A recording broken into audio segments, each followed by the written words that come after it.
Урматтуу вице-премьер, урматтуу келген коноктор, урматтуу депутаттар, эми сөзүн төркүнү мындай да башкасын коюп маңастайт дейт. Силер келип жадырап жайындап ушул жерге келип атасыңар. Бирок жакшы министрлериң абдан көп да, ана кокуйларыңар андан да көп. Ушундай. Себеби ушул бүгүнкү мезгилде мына бүгүн отчет. Премьер-министрдин отчетун айтып, атта көрүнгөн министрлерде ушу депутаттар замечание айтып атат, ягын айтып атат. Бул мурун айтылган кептер. Эми мен айта турган сөзүм мындай. Эми мындан кийин дагы парламентке барасыңар. Ошол жака жиберели, урматтуу депутаттар. Себеби ошол жерден деле айтуу сөздөр бар, уруш жүгөгүңөр бар. Ана мен айта турган сөзүм сизге айтайынчы, жолдош министр. Улан Жумабекович, мына көптөгөн иштер болуп атат, силердечи. Көптөгөн нерселер болуп атат. Калпайтып атасыңар. Эмне үчүн калпайтасыңар? Силерди Кыргыздын баласы төрөлүп атканда Сарыма менен оозантат. Ой, ошо бала мыкты болсо экен деп. Силерди калп менен оозандырганбы? Кандай болбош керек да? Мына Данияр отурат. Мени карап атат, итатардай болуп. Зачем так карайсың андай көз менен? Анда карабаш керек да. Мен сенин эми көптөгөн иштериңер бар. Ошол эле мезгилде мына шаардын ичинде мен айтып коем, мына майор, полковник, подполковниктердин 15-тери силерди айтканда жумуштан сырткары эле жүрөт жөн эле. Ушулар качан кеткенден кийин ишке киребиз деп. Мына мен силерге мына бетке айткандын заары жок деп бетиңерге эле айтайын, чындачы. Себеби ушунчалык көп информация келет, көп сүйлөшөт, аны силер жакшы билесиңер. Сиз койгон кадрлар жанагы баары. Аласа бересен жакшы тактайсыз. Нельзя же так. Тетиги баткенден бери, көрүнгөн жерден бери келип алып туруп айтып атат тиги. Бияка алып келип анан өткөрөбүз, анан жаксы өтөт, жакпаса өтпөйт.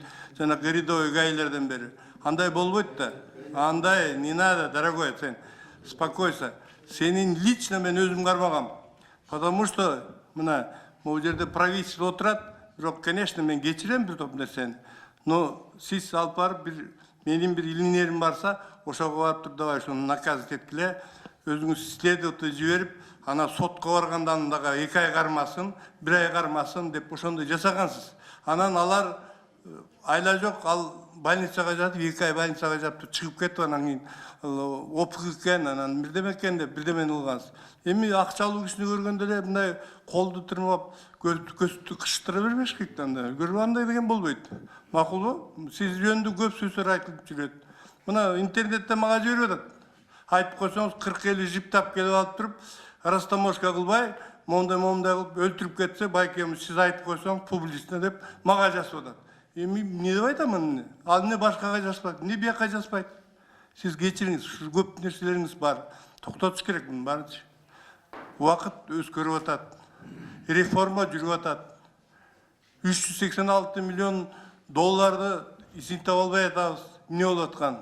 Ашырбек Мойдунович, тиги иши каяка кетип калды? Мындай да. Азыр болгон окуя, урматтуу депутаттар. Мунун баарын эле камай бербеш керек, анчы. Пускай ошол жерге түшкөн, жанакы обязательно алды да акчачы. Пускай төлөсүн, андан кийин наказание алсын. Анан бошотуп жиберди, анан кетти деген болбойт да. Бүгүн эртең менен телевизордон берип атат.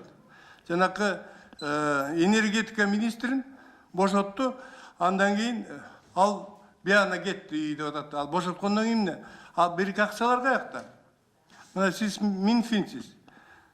Кытайда өзүнчө эле коршо ташып коюптур, финанс министрлиги.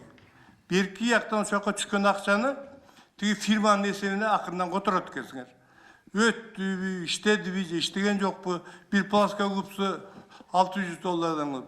Мага Россиядан досторум чылат. Ой, биз деле $5-6 берели, бизге пласка купсу сатып бергилчи, силерде жакшы экен дейт. Кандай кылабыз ушуну? Сатып берелиби? Ия. Анан сиз кое туруңуз. Мына көршө тачып коюп, Кытайдан тияктын иштеп аткан кишилерге акчасын которуп, бу жердеги биздин геройлор алып барып алып туруп жазып берип атат. Бул иш бүттү, бул иш бүткөн жок. Муну эми, конечно, мен тактабайм, муну өзүнчө следственный орган бар, өзүнчө прокуратура бар, ошону жасасын. Мен сизге айтарым, урматтуу вице-премьер. Мына болгон иштин баары абдан чатак иш болду да. Айтпай турган кебеле ачылып кетти эле болуп, Kamabas керек артычы. Кереги жоқ. Төлөсүн акчасын. А эмне үчүн менин неберем менен сенин силердин небереңер төлөш керек ал акчаны? Быйыл атам биринчиси кеткенде 1 миллиард, экинчиси кеткенде 2 миллиард, азыр 3,5 миллиард, 4 миллиардка чукулдап калды.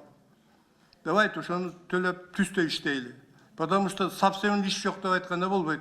Иш бар. Жүрүп аткандар бар, жакшылар бар, көргөзүп аткандар да бар. Эми кемчиликтер эле болот атпайбы? Эми ошондой жерде болот экен да, иштеген жерде болот экен. Ана мен айта турган сөзүм бар да, эми көп эле айтпайын. Мына эми турмуш мындай да. Баарыңар карап отурасыңар, өңдү көрсө жүз таят дейт. Мына азыр ушул иш боюнча, мына отчет боюнча, премьер-министрдин отчету боюнча парламентке жөнөтөлү. Урматтуу депутаттар колдоп бергиле. Анан кийин ошол жерден айтып сөзүңөрдү айтарсыңар, дечисиңер дээрсиңер, анага чейин да көрөсүңөр да. Көргүлө, сүйлөшкүлө. Эми жакшыларын деле көрөлү да, кел жамандарын эле көрө бербей кечкечи. Жамандар көп болуп кетип атпайбы, чын айткандачы. Ошон үчүн мен суранат элем ушул маселени. Андан кийин могу ГРЭС боюнча. Сизге айтайын дедим эле. Мен өзүм бардым да ГРЭСке, Тетяка, Октябрьский районго, 1-май районуна. Алып барып алып бир торговый комплексин ичине коюп коюптурсуңар. Бир жагынан торговля кылып элдер кирип чыгып атат. Эшиктин алдында машина койгонго жер жок. Подвалында бар дейт, аягын карасаң, аяк өзүнчө эле невозможно. Аны эмне силерде эми акча жасасаңар башка жерден эле жасабайсыңар. Жөнөкөй эле көп зданиялар турбайбы Кыргызстандын ичинде. Койгула, элдердин баары батпайт. Турсаң тияк өзүнчө, бияк өзүнчө, баарын сүрөткө тартып көргөзсөм, ошол жердеги директор безилдейт, эмелечи. Бескекке саягандай безилдейт да. Шуну карап көрсөңүз. Аларды которуш керек да. Мен ал жерде эмне? Үстү болсо чала бүтүптүр, бүтпөптүр. Аны бүтпөгөн жерге барып эле кое бересиңер балчы. Анын элдердин убалы зобу жокпу силерде. Силердин ата-энеңер жокпу? Бар да, туурабы? Ошондой эле элдер отурат ошол жерде. Анан барса айтат экенсиңер, бир кишини ээчип 3 киши барат. Үчөөүндө 6 киши барат. Мейли барсын, эми бирок 200-300 киши отургандай жер болуш керек да. Анда эми урматтуу келген коноктор, министрлер, ошондой эле башка айта турган сөздөрдү айтайын дедим эле, кичине жилим да тарап кетти. Баягы 70 пайгамбардан бири Кудай деп Ашыкбек Мойдулумутет илгеркиде жолдош болду. Башын батыраак бүтүрбөйсүңөр дегенде эле кылып атат. Макул деп атабыз аны эле. Эмесе анда эси мүмкүнчүлүк болсо, мына менин оюм ушундай.